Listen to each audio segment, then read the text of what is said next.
এতদিন ধরে আমরা যখন এই মায়ের ডাকের প্রোগ্রামগুলি অ্যাটেন্ড করতাম তখন মনের মধ্যে একটা ভয় নিয়ে অ্যাটেন্ড করতাম। 17 বছর 18 বছর ধরে আমরা মাঠে ময়দানে আন্দোলন করেছিলাম। এখন সরকারি দল হয়ে আপনাদের সামনে উপস্থিত হয়েছি।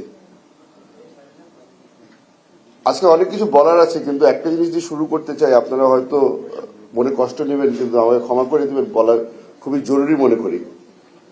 এই ধরনের অনুষ্ঠান যখন আমরা করি, অনুষ্ঠানের উদ্দেশ্য কিন্তু সবসময় একটা জিনিস হয়, যে ব্যক্তিগুলো, যে পরিবারগুলা সবচেয়ে বেশি এফেক্টেড, তাদেরকে সম্মান জানানো। আজকে সেখানে হয়তো আমরা একটুখানি ব্যর্থ হয়ে গেলাম। যে পরিবারগুলোকে আমাদের আজকে সম্মান জানানোর দরকার ছিল, সেই পরিবারগুলো আজকে ঢেকে গেছে, তাকে দেখা যাচ্ছে না, তারা আমাদেরকে দেখতে পাচ্ছে না। আমাদের সামনের উপস্থিত যারা যারা সাংবাদিকরা আছেন, আপনাদেরকে আমি অনুরোধ করব, এখন থেকে যখন আপনারা প্রোগ্রামে আসবেন, যারা যারা আমাদের অতিথি, যাদেরকে আমাদের সম্মান জানানোর জন্য এখানে ডেকেছি, তারা যেন আমাদেরকে ঠিকমতো দেখতে পারে। আমি এই জিনিসটা বেশ কয়েকটা প্রোগ্রামে দেখেছি। এখন মারামারি শুরু হয়ে যায়, সামনের কাতারে কে এসে দাঁড়াবে। আমরা কোথাও যাচ্ছি না, এখানেই ছিলাম গত 10 বছর ধরে, এখানেই থাকবো। এই যে চলচ্চিত্রগুলো শুরু করা হয়েছে, এটা খুব সুন্দর একটা উদ্যোগ। তবে একজন ব্যক্তিকে আমি আজকে একটু স্মরণ করতে চাই, যে ব্যক্তিটা এই চলচ্চিত্রর সিলসিলাটা শুরু করেছে। আমাদের উপদেষ্টা সাহেব ছিলেন, উনি মোস্তফা সরওয়ার ফারুকী সাহেব। আপনারা হয়তো দেখেছেন, গত 1.5 বছর ধরে অনেকগুলো শর্ট ফিল্ম করা হয়েছে। গুম নিয়ে অনেকগুলি করা হয়েছে, আয়নাঘর নিয়ে করা হয়েছে। উনি একটা সিরিজ শুরু করেছিলেন, দি আয়নাঘর ফাইলস, আপনারা হয়তো দেখেছেন।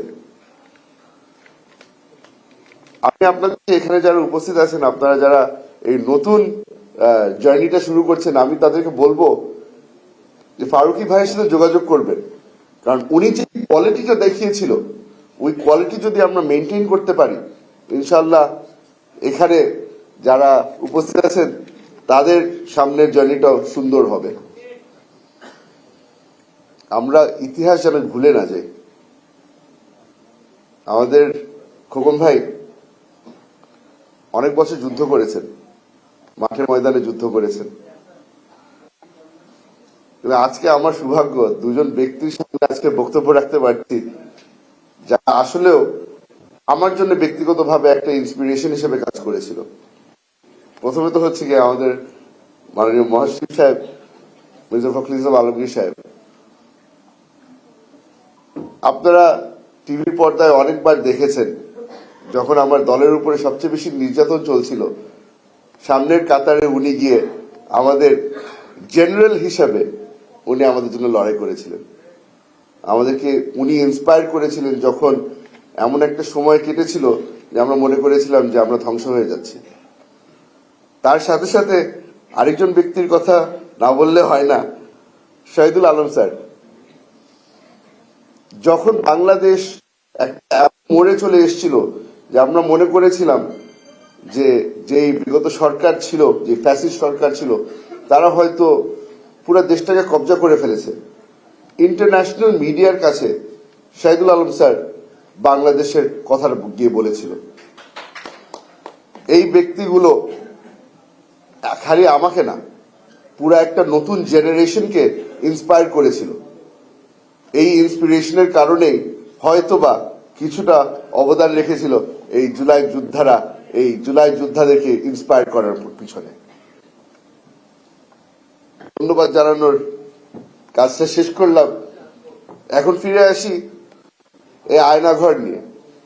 আপনারা সবাই জানেন, অনেকবার শুনেছেন, বারবার করে একই জিনিস বলতে হচ্ছে, কিন্তু একটা জিনিস আজকে আপনাদেরকে বলি। এই নারী দিবস যেহেতু আজকে, কিছু ব্যক্তিকে সম্মান জানানো খুব জরুরি মনে করি। আমার স্ত্রী, আমার মা, আমার বোন। এই ব্যক্তিরা যদি আমার পরিবারকে ধরে না রাখতো, আমার পরিবার ধ্বংস হয়ে যেত। এরকম অনেক নারীরা আছে অনেক পরিবারের মধ্যে যারা পরিবার ধরে রেখেছিল। ওই আমরা যখন ফিরে এসেছি তখন আবার তারা পিছনের কাতারে চলে গেছে। কিন্তু আজকে আপনাদের সকলের সামনে বলে দিতে চাই, তাদেরকে আমরা কোনো সময় ভুলবো না, তাদের অবদান আমরা কোনো সময় ভুলবো না।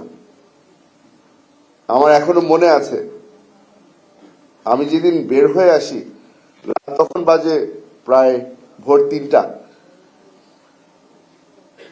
দরজা খুলে আমার মা যখন আমাকে প্রথমবার দেখলো, আমাকে জড়িয়ে ধরে প্রথম একটা প্রশ্ন করেছিল, বাকিরা কেমন আছে? আমার মা আমাকে দেখে খুশি হয়েছিল যে আমি জীবিত আছি, কিন্তু মনের মধ্যে একটা প্রশ্ন রয়ে গিয়েছিল যে বাকিরা কেমন আছে। আমি আম্মাকে ধরে বলেছিলাম যে আমি তো আর কাউকে দেখার সুযোগ পাইনি, আমাদেরকে সলিটারি কনফাইনমেন্টে রাখা হতো, আদৌ বাকিরা কেউ আছে নাকি না আমি তাও জানি না। এটা ছিল আয়নাঘর। যারা যারা আয়নাঘরে গেছে তাদের বাইরের দুনিয়ার সাথে কোনো কানেকশন ছিল না। বাইরের দুনিয়া তো অনেক দূরের কথা, যেই জগতের ভিতরে ছিলাম পাশের সেলে কি হচ্ছে সেটাও আমাদের জানার সুযোগ ছিল না। লড়াই চলতো প্রতিদিন বেঁচে থাকার জন্য। এখন বের হয়ে এসে মনে হচ্ছে যে কি দিন পার করে আসলাম আমরা, কি ছিল বাংলাদেশ। আজকে আপনাদের সবার সামনে একটা জিনিস বলে আমি আমার বক্তব্য শেষ করবো, কারণ এখানে আমার অনেক সিনিয়র মানুষরা আছে যারা বক্তব্য রাখবেন। সেই কথাটা হচ্ছে, সেই বাংলাদেশে আমরা কোনো সময় ফিরে যাব না। যেই অত্যাচার আমাদের উপরে হয়েছে, এই ধরনের অত্যাচার আর কারো উপরে আমরা হতে দেব না। এই ওয়াদা করে আমি আমার বক্তব্য শেষ করছি।